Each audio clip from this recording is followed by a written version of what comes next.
ಇನ್ನೊಂದು ಕಡೆ ರಾಜ್ಯ ಕಾಂಗ್ರೆಸ್ನಲ್ಲಿ ನಾಯಕತ್ವ ಹಾಗೂ ಅಧಿಕಾರ ಹಂಚಿಕೆ ವಿಚಾರದ ಗೊಂದಲಗಳ ನಡುವೆಯೇ ಹುಬ್ಬಳ್ಳಿಯಲ್ಲಿ ಅಹಿಂದ ಸಮಾವೇಶ ನಡೆಸುವ ವಿಚಾರ ಹೊಸ ರಾಜಕೀಯ ಚರ್ಚೆಗೆ ಕಾರಣವಾಗಿದೆ.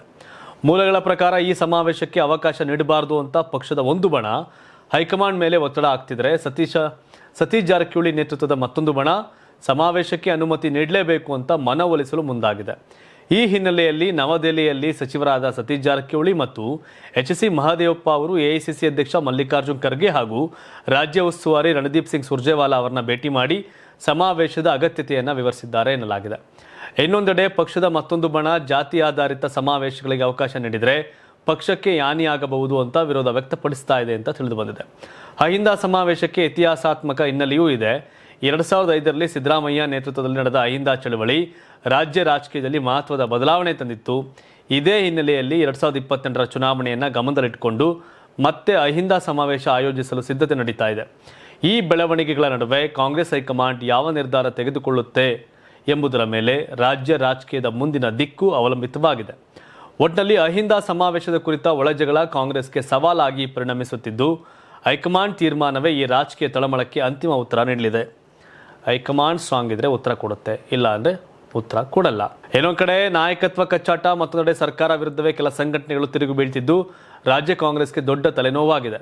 ಸಿಎಂ ಕುರ್ಚಿ ಟೆನ್ಷನ್ನಲ್ಲಿರೋ ಸಿದ್ದರಾಮಯ್ಯ, ಡಿ.ಕೆ. ಶಿವಕುಮಾರ್ ಹಾಗೂ ಕಾಂಗ್ರೆಸ್ ಹೈಕಮಾಂಡ್ಗೆ ಅಹಿಂದ ಸಂಘಟನೆ ಬಿಗ್ ಶಾಕ್ ಕೊಡೋಕೆ ಮುಂದಾಗಿದೆ.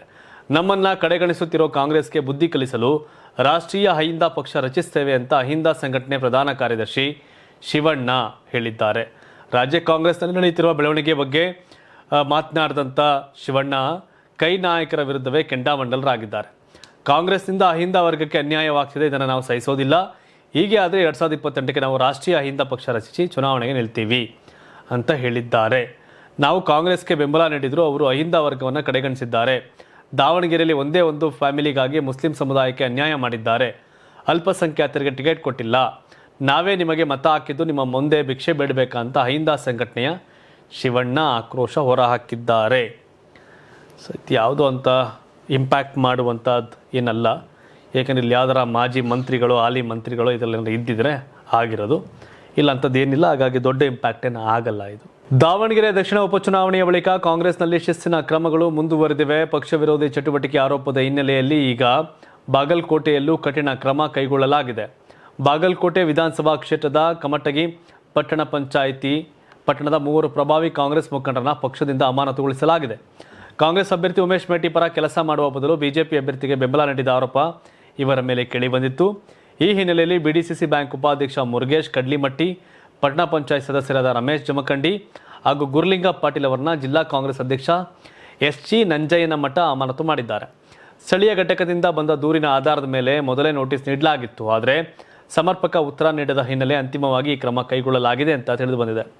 ಬಾಗಲಕೋಟೆ ಉಪಚುನಾವಣೆಯಲ್ಲಿ ಕಮತಗಿ ಪ್ರಮುಖ ಮತಕ್ಷೇತ್ರವಾಗಿದ್ದು, ಇಂತಹ ಸಂದರ್ಭದಲ್ಲೇ ಪಕ್ಷದ ಒಳಪೆಟ್ಟು ಕಾಂಗ್ರೆಸ್ಗೆ ತಲೆನೋವಾಗಿ ಪರಿಣಮಿಸಿದೆ.